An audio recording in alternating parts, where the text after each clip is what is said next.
Now, I had never worked with PEX before until we started working on the plumbing system on this bus. So I figured I'd give you a quick little rundown of how this stuff works. It's just a little short scrap, 1/2-inch PEX.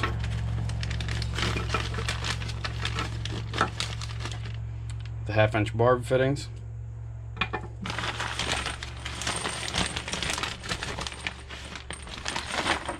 And the 1/2-inch locking collars. This is the crimp tool for those collars. Basically, your locking ring goes on first. Slip it onto your barb, which is not a super snug fit. It's tight, but it's not really tight.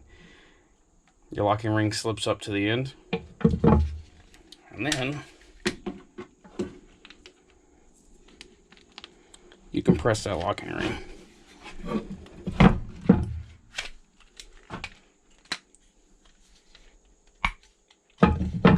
And that is a permanent installation. Works great.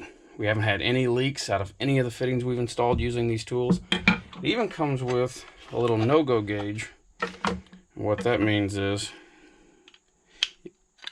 it's to test and make sure your crimp fittings are compressed all the way. If they do not fit the no-go side, it's not crimped correctly, so you may need to adjust or calibrate this tool. There's instructions on how to do that in with the toolkit when you buy it. Here is a little part number for this tool if you want it. Like I said, got it off Amazon. It wasn't the cheapest one they offer, but it definitely did the job and worked great for us.